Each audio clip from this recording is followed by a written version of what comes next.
Okay, we're back. New episode of the Roarcast. Pat Desir joining me once again. It's 2 weeks in a row now. I'm Mike Kowalski, so get ready. We got some members of the wrestling program joining us in a little bit. So, Pat, welcome back. Good to have you. Mike, I'm really happy to be back again. I feel like this is my regular spot now. You might as well kick the other guys out. I'm representing for the facility. You could just go with 4 hosts, or it's drop fine. off. It's fine. People see my face enough on Twitch. You know, I'm on 3 times a week, so. I don't know if mine's better or not. Definitely is. Oh man, so we got wrestlers today, huh? Yeah, wrestlers. We get to know their backgrounds a little bit, talk a little WWE, and as we do often on both of our podcasts, the Columbia Athletics podcasts, we talk food. And Kyle's not even here to join us about that, so we can't even pick on him for starting the food conversation. I know Kyle is like the food connoisseur of the group, but you know what's your go-to bagel place, Mike? Like I know that's going to be a big thing we're going to talk about. What's the go-to bagel place? There might be a new one, so you have to listen. Little tease here before you know what I mean? Like, you know, there's some new developing stories now after our conversation with Dan Fongaro from wrestling. So we'll have to see if it's going to be changing or not, and if we'll keep you posted on that. Just to say, New York still has the best of everything. As a Brooklyn guy, really in the heart of Brooklyn, you can find everything: bagels, pizza, whatever you want. So. Well, I'll kick back to you because I know we got to pay some bills here, but yeah, right. Brooklyn is where it's at. No question. I think Brooklyn's very underrated when it comes to food. Thank you, Mike. That means a lot coming from you. It means a lot. So we're not going to waste any more of your time. People don't care about what we're doing. So no, at all. We're going to throw it to a quick commercial break, and you can listen to the wrestlers talk about themselves, which you're here for anyway. So stick around. You're listening to the Roarcast presented by Jag1 Physical Therapy. John, we're outside of Jag1. Tell us why this place is so important to your patients. We're serving New York, New Jersey, and Pennsylvania as an outpatient physical therapy and occupational therapy center. We've worked very hard in the last 2 years to bring us close to 100% in-network in all our facilities. We treat every type of pathology and illness and surgical intervention, taking that patient's needs and building the rehab program around that goal and attaining the goal. They say you play basketball, you play football, you play tennis, but you can't play boxing. You have to fight. I remember the night where it went completely downhill. It was a massive tumor that had wrapped itself around my spine. Dr. Hartle, who was my surgeon, he aced it. They resurrected me. On August 9th, 2014, I became the WBA middleweight champion of the world. All right, we are back this is the Roarcast with members of the Columbia Wrestling Program. We're joined today by first-year Matt Arciolo, Dan Fongaro, and Kyle Mosier. So, guys, welcome to the program. How you doing? Doing good. Great to be here. Cool. So we're just going to kind of go around the room really quick, let you guys introduce yourselves because you can do it probably better than all of us. So, Matt, we'll start with you. Just tell us where you're from and what you're looking to major in and things like that. So just a little background. Yeah.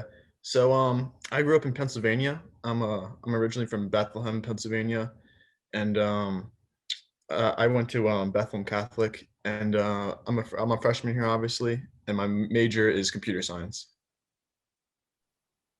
Go ahead, Dan. Yeah, I'm Dan Fongaro. I'm a sophomore. I'm from Lincoln Park, New Jersey, so not too far. I'm majoring in political science. Are you, Kyle? My name's Kyle Mosier. I'm from Long Island, New York, and I'm currently taking a gap year, and I'll be going into my sophomore year next fall. Why don't you let everybody know how you guys first got involved with wrestling and give some more background on that and maybe how it led you to Columbia. So we'll go the opposite way. So we'll start with you this time, Kyle. It's actually kind of a funny story. When I was in kindergarten, so I was 6 years old, my dad and my brother were driving up to a tournament for my brother to compete. My brother's 7 years older than me. So they were driving up for him to compete, and they brought me along, and there was a youth division. and they threw me in it just to see what would happen, and I ended up winning it. So from that point, they're like, yeah, you're a wrestler. So that's how I started. And then Columbia, I kind of was looking at the Ivies during my recruitment process, and Columbia just stood out the most. And I love the team culture and the coach and the teammates that were there. So that's what led me there. Go ahead, Dan. Yeah, so mine's kind of a funny story too. When I was in kindergarten, I was a big WWE fan. Me and my family would always watch WWE. Big Show, Rey Mysterio, John Cena. And so we were going through like all the sports. I played football. It was like, you want to play football or baseball? Then we got to winter. It was, you want to do wrestling or basketball? And I was like, oh, of course, I want to do wrestling. So then I walked into practice and I was like, where's the top rope? Where are the chairs? But then I ended up liking real wrestling just as much as WWE. So that was how I got started. And then in high school, I went to this club, Edge Wrestling, and the coach at Edge Wrestling actually trained our head coach, Zach Tonelli. So there was a little bit of a connection there, and he kind of put me in touch, and I just loved it. I took a visit and loved everything about Columbia. So here I am. Nice. We'll get a little bit more WWE stories later on, I think. Go ahead, Matt. Yeah. So my story is kind of similar to Danny's. I was a huge WWE guy. Jeff Hardy was my man, and so I was like, when I was younger, I was just like really energetic, and I had a brother like a year younger than me. So me and him used to always just like mess around as like little kids and just like kind of like fight. And my parents were just like, okay, like we need to get this kid in like a sport that's like that he could like release his energy into. So my dad was a wrestler in high school, so he decided to do wrestling, and ever since then I just kind of just fell in love with it. Just been doing it for a while, and then so that's how I got into wrestling. But so for Columbia, it was kind of just like it was three places I visited were Penn, Columbia, and George Mason, and out of those places, and I just like really got along with the team. So just the guys on the team kind of drawed me here. What are you guys doing to stay in shape? I know keeping weight is a big part of wrestling. So what are you guys doing right now to stay in shape and kind of not go over your competition weight? I mean, I think I know a lot of the guys are like, they have like gym memberships and stuff, and we've been doing a lot of running. So that, and we also there's a club near us that it's like a men's RTC club, and so we have some of the guys going over there and wrestling. Yeah, and this year, obviously, there's no competitions for us with the season being canceled, so there's less of a focus on like cutting weight and staying slim. And I think a lot of guys are trying to lift as much as possible and get bigger and stronger for next year. Same thing for you, Kyle, or? Yeah, same thing. They kind of nailed it. So we'll stay on that kind of topic. It's talk about how you get used to kind of maintaining your weight when you are in season, and like what the amount of dedication it takes to kind of to stay where you need to be when you guys are on the mats. So I wrestled 157 last year, and I walk around like 175. So it definitely is something that you have to fully commit to. If you want to make a weight, you can't really have any cheat days. You have to strictly pretty much drink water, and it is a grind. Definitely, you have to stay mentally focused and get your workouts in, and just there's no better feeling than after stepping off that scale. We have a nice food selection, a bunch of drinks, and you just hydrate up and get ready for your match. So it's basically. Yeah, I think it's kind of different for everybody. like you kind of find your happy medium where your body can handle cutting weight. Like in high school, there was a year where I cut like 18 pounds to make 113, and I didn't perform well. I felt like crap, and then I'm like, okay, I'm never gonna cut 18 pounds again. So then I try cutting 10 pounds, and I feel a little better. And now in college at this point, everybody's kind of got it figured out what their body's in tune to. So my happy medium is like 8 pounds or so. Yeah. Is it? Go ahead. If you had anything to add, Matt, go ahead. No, I didn't really cut weight in high school, so I don't really feel that struggle. So, Dan, you just kind of talked about finding that medium. Is it the same for everybody, or is it like, what goes into figuring out what weight class you want to get into? I mean, if you're naturally like 175, like Kyle, like what goes into the decision making to drop all that weight? It's definitely different for everybody, and I'd say the only way you really find out is by experimenting. Seeing how low can I go? Because ideally, if you can cut 20 pounds and feel great, then you should do it. Then if that's what your body can handle. But I mean, there are guys who cut ridiculous amounts of weight, and then there are guys who cut 5 pounds or 0 pounds and still go out there and win a national title. So everybody's body is built differently and can handle different things. As much as it's about how you do it, it's also just sometimes your body just isn't built to handle a big cut like that. At Athletic Brewing Company, we've built America's first craft non-alcoholic brewery. We've created a lineup of award-winning non-alcoholic beers. Our beers are made with organic grains and start at only 50 calories. Athletic beers are perfect for anyone who loves being healthy and active, but also loves to enjoy great tasting beer with friends. To give us a try, go to athleticbrewingcompany.com and use code athletic20 for 20% off your first order. We all know what comes with being a fan, the ups, the downs, and everything in between. Share a Coke with a friend. Coca-Cola, the official beverage of the Columbia Lions. We take care of the whole recovery process, getting them back to the level they were before they got injured, and many times even better. What's involved is preserving dreams. The first thing I do with any athlete is figure out their goals and then try to make a plan based upon that. One of the things that people don't quite understand about team physicians is how invested we are in these people's lives. We don't look at you as a guy with a shoulder problem. We try to understand what it is that makes you tick. In honor of Kyle Matrician not being here, what's your go-to, like the first food you guys go to when you make weight? Like what's the first thing you're going for?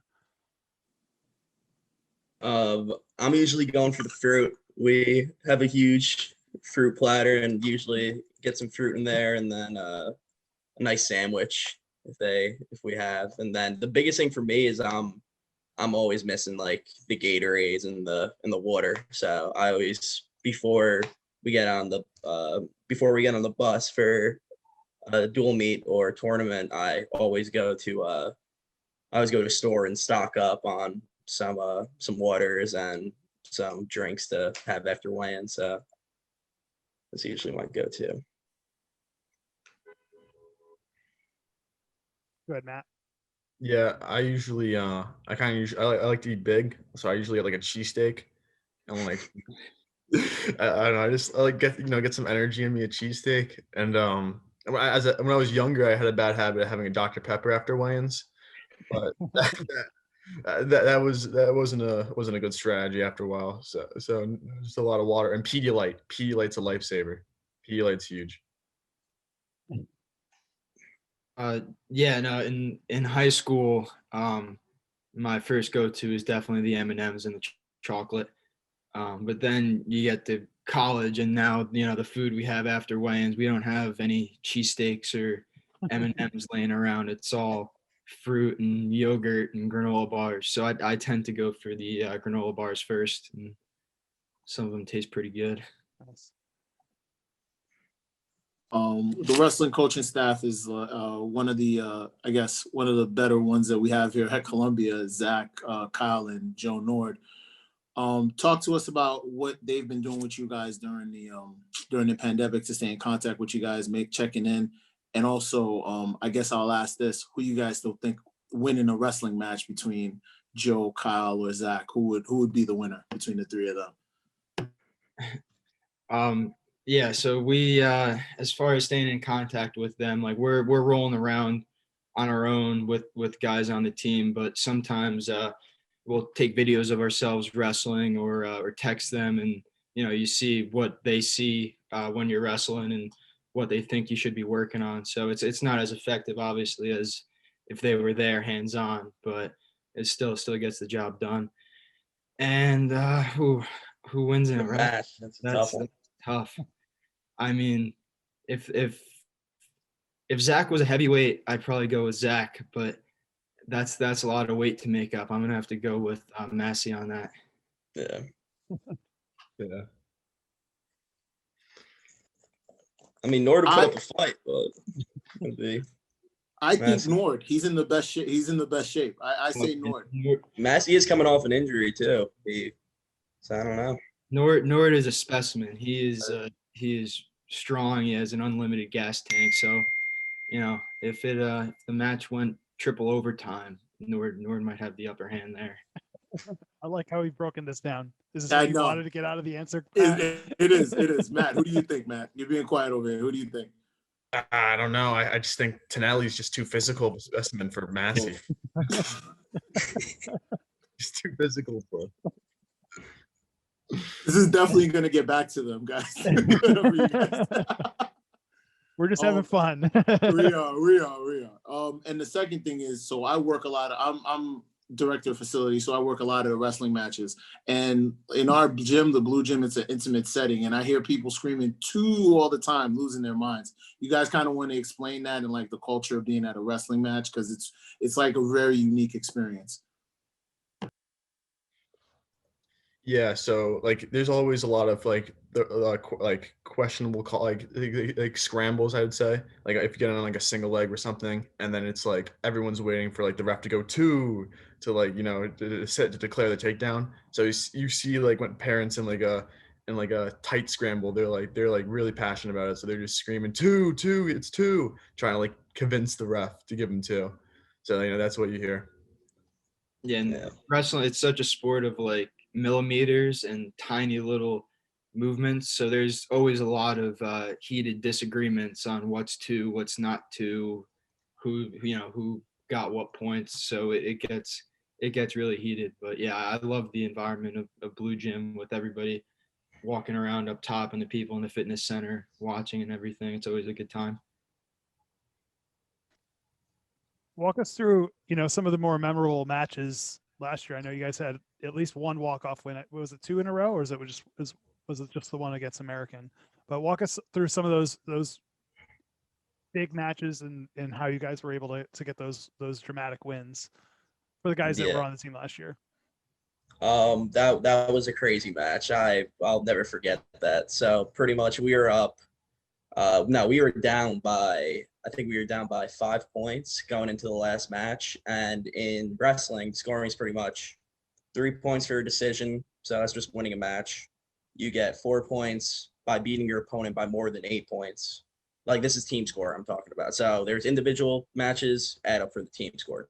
So 4 for a major decision, 5 for a tech, and 6 for a pin. And so we needed either a pin or a tech. And it was our 33-pounder, Angelo Arini, wrestling. And he ended up getting, he got the pin at the last second, but he ended up getting the tech at the last second. And everyone went wild. It was definitely one of the most memorable moments I have at Columbia. And so that was definitely very cool environment, and the stands were packed, and that's definitely one that I'll remember for the rest of my life. So anything to add, Dan? I was on a gap year last year. Oh, that's right. Yeah, sorry. So the other thing is, watching the end of that clip, you see I said we're going to throw it back to WWE. We saw the belt get busted out.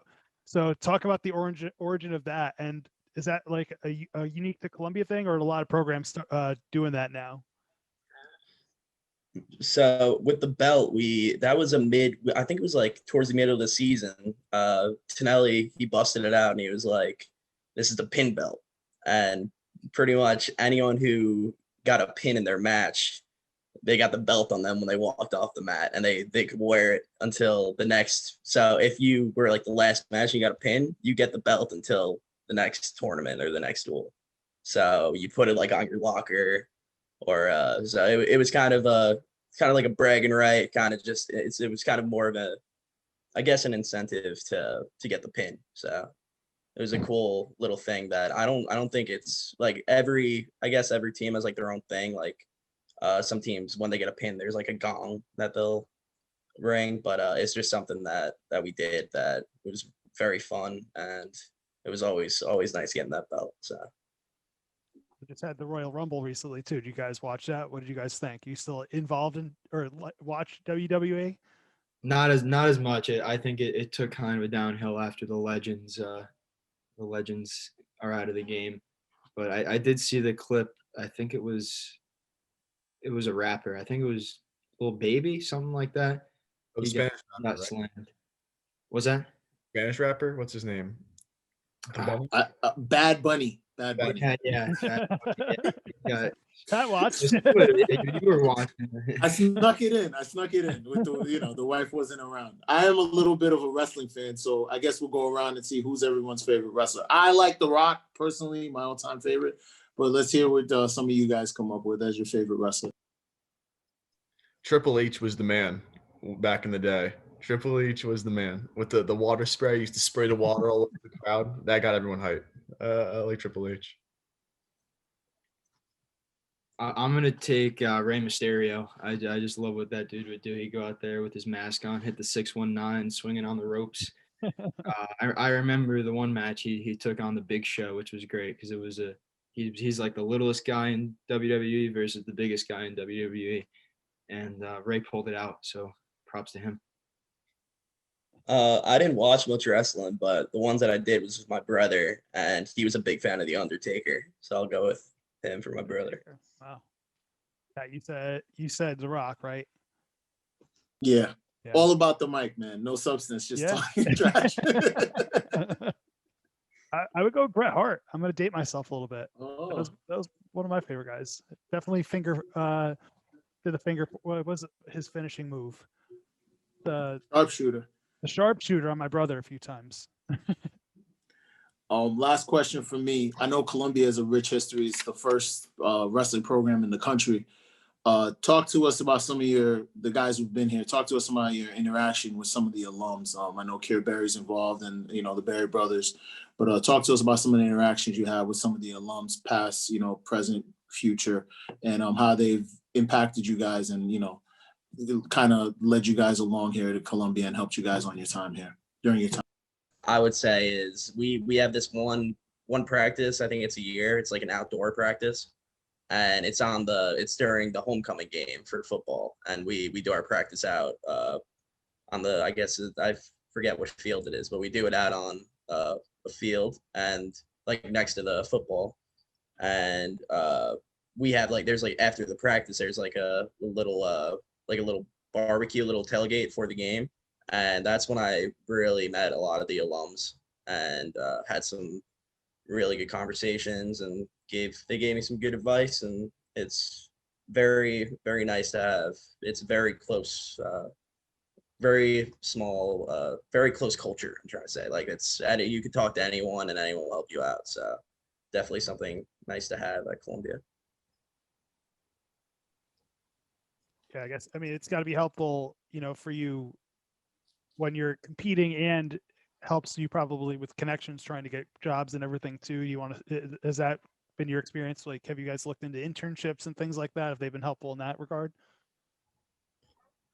I'm actually, it's actually funny you say that. I'm actually interning for Kira Berry right now. I'm doing, I'm focused on women's wrestling, trying to help it out at the college level and also at the high school level in New York. So that's been my main focus, and it's it's been going pretty well, making some good progress. So very, very grateful to have the opportunity to help out on it.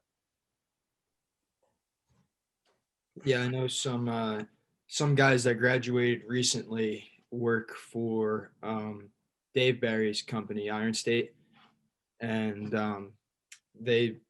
I've talked to them about it. You know, they just graduated. I was on the team with them, so we still talk a little bit, and they all say they love working there. So it's always something to keep. You know, if you want to go into a field like that, it's nice to know you have some connections to maybe pursue. So we'll switch gears a little bit more, and something we like to ask all of our student athletes is any new hobbies or interests you've picked up during the pandemic now that, you know, you've had a little bit more free time, you're not, you know, going to classes and everything like that. So we'll go around. We'll start with you, Matt. Yeah, so one of the hobbies I picked up was this game called Knives Out. It's a Chinese mobile battle royale game, kind of like Fortnite, but on your mobile phone, and it's very competitive. So you know, it requires some time to practice. So me and Danny plays it too. Me and Danny play it. So we've been playing a little bit of that. Yeah, we caught a win the other night actually. We did catch it. Are you guys, no, go ahead, Kyle. I'm sorry to cut you off. One hobby that I learned how to skateboard this over the summer this year. And that's one thing that I never knew how to do and ended up picking it up. So that's definitely one of the things that the pandemic has led to. And are we talking just like riding, or are we? Oh, just like riding. Ramps? I couldn't. No ramps I didn't or know how tricks to or ride. anything? Yeah, no tricks. Yeah, we're getting there. We're getting there. Go ahead. Yeah, no, one of my hobbies kind of started before the pandemic, but the pandemic made me dive into it a little deeper. I have this Instagram account, the Bagel Critic, and basically, like, if you've seen Dave Portnoy's pizza reviews, yeah, I do that with bagels. So it's been fun. I actually I made some merch, sold some merch, and donated to 2 businesses in my town the proceeds. So it's been nice to get involved with that a little bit. It's just a fun little thing. What's the best bagel near campus? I need to know. Well, if you consider, I mean, how close to campus are you talking? Because if you want the best in the world, you're going to my grandma's place in Little Ferry.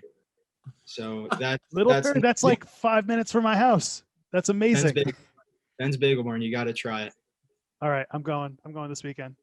What about in the city? What about in the city? Come on. Bose is on 116th, but a little more in towards Harlem, and they make some really good bagels. I interviewed Mr. Bo. He's a very nice gentleman, and he makes some good bagels. Nice. Got you. That's amazing. Small world. I live in a small town called Woodridge, like other right Bergen County. Yeah, so it's right there. So going. Noted. Man. All right. Anything else, Pat? I'm good. You got to go with Absolute Bagels, though. Come on. No, that's so overrated. I don't know how that has a line. The bagels are like this big. It's pathetic, honestly, that place. Mike, you got to leave this in. Are you crazy? No. That's Absolute Bagel Wars. The most overrated restaurant near campus is Absolute Bagels. Oh man, when this is over, Dan, I'm going to take you personally. We're going to go together. We're going to see how this is going to work out. It sounds good. This sounds like a new web series that we need to do when we go back. Sounds good. It's gonna be a thing. We're gonna get it in the works. We're gonna talk to Dave, and we're gonna make this happen. All right, guys. Thanks so much for taking some time today. Really appreciate it. It's good catching up with you. So, Pat Steer, I'm Mike Kowalski. This has been the Roarcast. Make sure you check us out next Monday, 10 a.m. right here on Twitch, or listen on all the major podcast platforms. You can catch us on Spotify, iTunes, SoundCloud, Stitcher. Make sure you search for Columbia Athletics, subscribe, leave us some comments. We need some more followers. So until next week, we'll talk to you soon.